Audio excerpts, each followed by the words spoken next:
And our final category, safety and security. It's all the things that you think about when you think about safety and security. It's protecting yourself from abuse, exploitation, and injury, but it's also thinking ahead to emergencies and disaster planning. Have I protected myself in that way?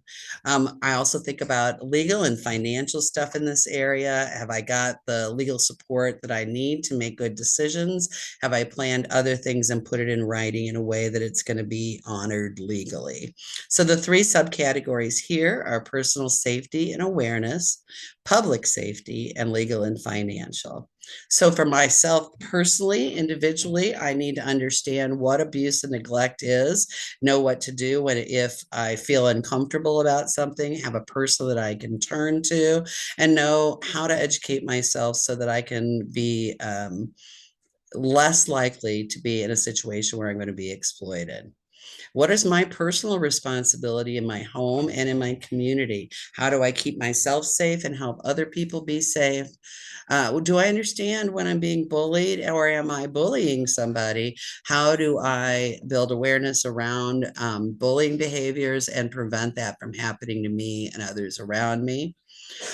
We all have to think now about personal safety in regards to cyber security. So, do I know what to do on the internet, on social media, and in other places to make sure that I am protected from exploitation in a lot of different ways? Financial, sexual, or bullying behavior can all occur through the internet. And then finally, injury prevention.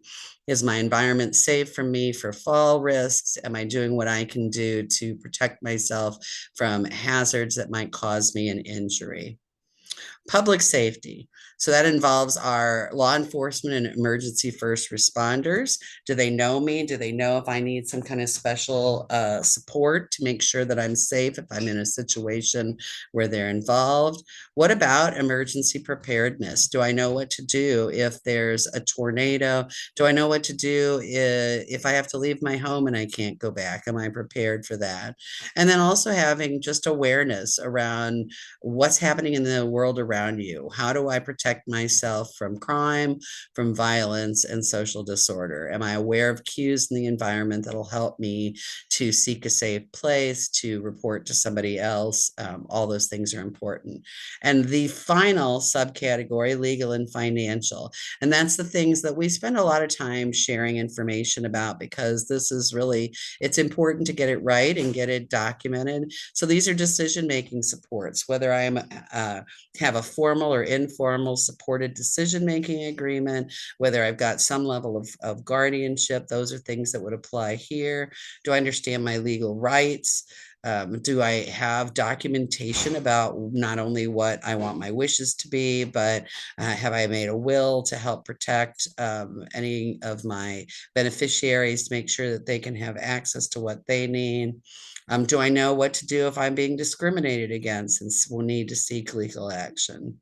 Do I even have access to legal services? Do I know who is available that has expertise in the area I need and who I can afford to support? Legal and financial may also involve immigration or citizenship, if that's something that people are pursuing. And then financial planning, the preventative part. Have I looked at my finances and thought ahead as to what I'm going to need to be able to sustain my lifestyle over different parts of my life? Have I protected my assets so that I can still draw down benefits if I need to and still have access to funding?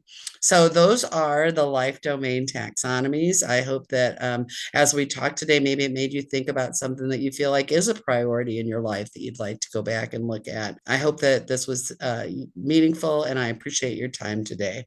Thank you.